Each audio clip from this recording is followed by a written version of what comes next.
Welcome back to Season 3 of The Influencers, where we bring you interviews with some of the most interesting and thoughtful voices shaping the digitally driven transformation at the intersection of law, business, and technology. Hello, everybody, and welcome to another edition of The Influencers, our podcast conversations on digital transformation and law. I'm Leo von Gerlach, and with me today is Marcel Quennet, CEO and co-founder of Quantistry. Quantistry is an innovative powerhouse on the edge of chemistry, in particular material science, quantum technology, and artificial intelligence. It uses quantum technology and artificial intelligence to boost the development of next-generation materials for the application in various industrial fields like energy generation and storage. So, great to have you, Marcel. Thanks, Leo. Thank you for having us. It's a pleasure to be here today and tell you a bit more about what we are out to at Quantistry. So, Marcel, well, that sounds all very complicated. Quantum artificial intelligence, how to combine that with material science. All that alludes already that you have a strong scientific background. You just presented your PhD in quantum chemistry. You have significant research experience before just founding Quantistry. Perhaps you tell us a little bit about your journey and what eventually triggered you to lay the foundation for Quantistry. There are actually multiple paths throughout my academic and professional journey, which then basically ended in Quantistry. So I've done a PhD in quantum chemistry, especially on the application in the field of solar cells. So I worked for quite a while on novel solar cell material, and that based on quantum chemistry and with the help of supercomputers and also with the help of machine learning at the time. After my PhD, I worked in industry in an innovation consultancy in the IT field with companies like Volkswagen, Audi, and some German banks, and gained quite a lot of, let's say, IT experience.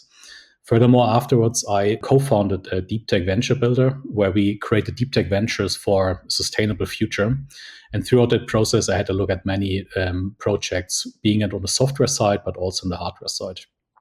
At some point, I was drawn to the idea of focusing really on one venture and where I can really create the most impact and also use my combined skill set from the scientific side, from the IT side, but also from the business aspect, which resulted in creating Quantistry with the mission to really strongly accelerate the materials development for next-gen materials. For example, as mentioned in the beginning, the application in energy storage and generation. Wow, that's, quite a journey. And perhaps just digging a little bit deeper there, just perhaps how did it dawn on you that you could boost research and development, R&D in chemistry on the basis of quantum technology on the one side and artificial intelligence on the other side, combine it and to forge something new out of it? Through my PhD and of my co-founders, we have seen that these technologies actually have a strong impact in the R&D, for example, of novel batteries or solar cells. But at that time, the technology was not fully there yet. So we have grasped the initial stages basically and seen the initial benefits, but it took still quite a while to see the benefits also in industry. And I would say with the shift coming in end of the 2010s, so 2016, 17, 18, with the advancements in quantum computing on the one side, but also anything coming from the AI field, we have seen that this is now the exact right time where the technology is there. The use cases are there where we can really solve the industrial use cases with both technologies step by step. And how does this then translate into Quantistry's offering and in a way what makes you stand out, what you can bring to the table that maybe nobody else has in that depth and specialty? That's a great question, Leo. What we offer at Quantistry is in general a holistic platform for chemical materials R&D, with which clients can, with a few simple clicks, optimize, design, and discover novel materials for various applications. So we are quite actually industry agnostic in what we do because the technology can really broadly be applied. What makes us stand out is that we develop and our platform in a quite customer-centric and use case-centric way. That means for various use cases and industries, there are different routes to get to a solution. And to really map out the space and create a holistic experience on the one side, but also a holistic solution for industrial problems, we combine on the one side AI for specific use cases, but on the other side also upcoming quantum computing, because the different paths can be mapped with either one or both technologies, and depending on what the problem of the client is, one is actually more applicable than the other one. So staying for a second with the offering and how that translates into use cases, and just for me to understand it a little bit better. So I understand it's about material science, new formulations, and that may touch on next generation batteries, and that may touch on sustainable plastics. So could you elaborate on those use cases and where it really makes a particular difference? So there are actually quite a lot of use cases in the fields of chemistry and material science where our offering is applicable, and also technology itself. Two of the most promising ones you already mentioned, for example, in the terms of battery development, which is, I would say, quite a hot topic in today's world, but also if you think about more sustainable materials in forms of plastics. In terms of batteries, you could, for example, think about how can you create a battery with the same performance but way lower costs? Or how can you create a battery with the same cost but a way better performance? And one of the keys here is to really design and optimize and discover novel materials which then go into the battery and which make a better capacity happen. Another factor which is quite beneficial here is that you can also design these materials to get rid of, for example, issues if you think about rare earth metals, which are quite geographically located in a few selected countries worldwide, and where we see now step by step also issues in the supply chain. These are one of the many possibilities. So really designing and optimizing materials for various use cases, and then ideally cutting out a lot of the value chain in terms of the traditional R&D pipeline. So being as digital as possible up to a point where you then go into the lab and produce the battery. All right. I think now we should come to the hard part of the conversation, and that's about the technology that underpins what you are doing. And it's a little bit mind-boggling that you have something complicated as quantum technology on the one side, and equally just deep and complex like artificial intelligence. And just on a surface, before we dig a little bit deeper later on, how do you utilize these technologies and how do they interact to deliver your platform? So we use both technologies, if you think in a top level description for different use cases. So in terms of quantum computing, this is something which, for example, makes the description of materials, or can make the description of materials, way more accurate and better than on classical computing.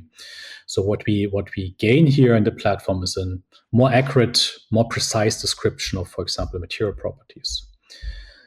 If we have a look at the other side, artificial intelligence helps us and our clients, for example, to find novel materials.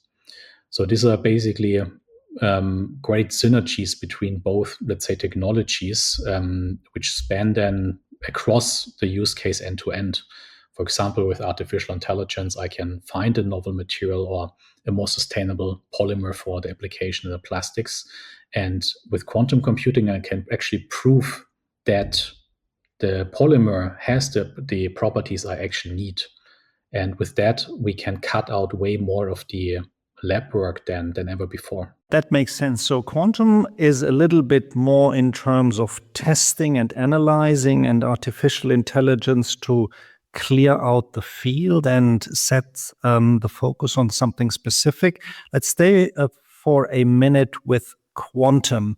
How does the specific properties of quantum technology then allow you to do this deeper level of testing and this perhaps faster and more elaborate way of testing materials? A lot of properties coming from materials or molecules in general are actually coming from the quantum level. That means you need to describe your material on a quantum mechanical level to extract the properties.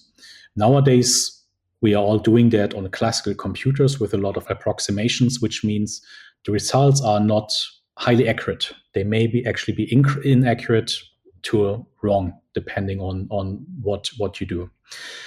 And quantum computing is actually the perfect system to accurately describe these materials, because a quantum computer is a quantum system and your material is a quantum system. And so you have basically a one-to-one mapping of the material you simulate and the computer you use to simulate the material. What this will result into is that you can accurately and precisely simulate the material properties without approximations, which then gives you the benefit of doing even fewer lab experiments at the end of the day. I love this because in a way it uses quantum technology for what it was designed for in the very, very first place in the early time, just simulating quantum mechanics by means of a quantum computer. So this is really cool stuff. Perhaps just jumping to artificial intelligence, and you said that this is more for just singling out certain use cases, certain materials for certain purposes. Can you also just explain how the mechanics work there and how you use that specifically? Of course, the lines will get more blurry in the coming years between quantum computing and artificial intelligence. But one of the most prominent cases for artificial intelligence is the fact that there's actually quite a lot of data companies have, which are public, or we at Quantistry have and produce, which are a bit too much to basically to analyze and build models on in a classical way. And for that, we use artificial intelligence to basically figure out of the data that we have, what is could be the best material for a certain application, for example, as a polymer. It's really a quite multidimensional and really, really complex problem, which we are solving on the basis of artificial intelligence. At the later stage, there's, of course, also a great synergy between artificial intelligence and quantum computing, which is basically quantum machine learning. But I guess we'll also talk about this later. That's extremely just helpful for my understanding, and perhaps now just translating this into what it means for people in an actual research and development department and the challenges these folks face there. Can you perhaps just tell us what you see as the kind of biggest benefit that you render, or the challenges they have to which you provide some responses? Yeah, if you think about a traditional chemical or material science company, one of the many issues they have in R&D is that it's extremely cost intensive on the one side. So it can take billions of euros to get to a new material, or also a pharmaceutical ingredient if you think about the pharmaceutical industry. And it can also take up to a decade of getting to that material if you go through the full pipeline from the initial R&D phases to the production. And this is quite a challenge for the top level company, of course. And if you think about the current times with high energy costs and a lot of innovation pressure, this gets even more tricky. If we zoom in a little bit and have a look at the individual R&D departments, they of course have the same issues, and they really need good help at hand to make their work more efficient, be faster, and also do less cumbersome work in terms of the lab experiments. And this is where quantum computing and AI is actually quite complementary to what they do in the lab. So instead of doing all the lab experiments manually, they could first use both technologies to get an initial prediction or a direction coming from basically a computer, and then also only do targeted lab experiments on where it's actually needed. And we see this as a strong benefit for any company out there in both chemistry and material science to use this on a really daily basis by people in the lab to speed up the R&D and also make it more cost efficient. And at the end of the day, what we haven't talked about, also make it more sustainable. Because less lab experiments means also less chemical waste, less energy usage, and so on. So in a sense, enhancing digital simulations to drive down costs to make it more sustainable. Yeah, I think that makes total sense, and kind of leading to the look ahead of what you think will be the trends for R&D departments in an industrial context going forward. Will they remain the same? Will they shift? Will they change? So where's the train heading?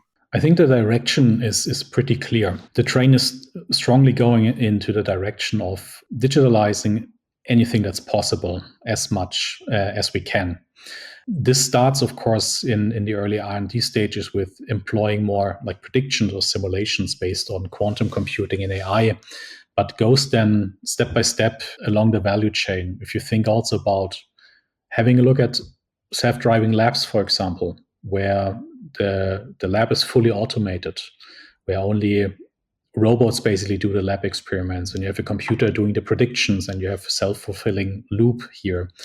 And so what we see coming is that, especially in industry with our clients, that there's more and more automation coming in, more and more usage of AI and quantum computing, that you get to a fully automated stream in terms of R&D. And with that, you can really drive down the costs and accelerate, which is strongly needed within Europe, but especially Germany nowadays. Wow. So kind of digital twins is only the beginning, but then a whole new world opens up to find really new ways, new materials to just incredibly and brutally speed up proceedings and come to better results. Marcel, I think that has been extremely enlightening. So thank you so much for the conversation. I thought that this was great. And thank you everybody for tuning in. And I hope you join us again when we have the next edition of The Influencers. Until then, take care. Goodbye. Thank you very much, Leo. Have a great day. If you're eager for more on the latest digital trends, visit our Digital Transformation Academy at engagepremium.hoganlovells.com/Digital Transformation Academy for interactive videos in our podcast archive, or our Digital Assets Hub at engagepremium.hoganlovells.com/resources/blockchain for thought leadership and guidance about all things digital assets.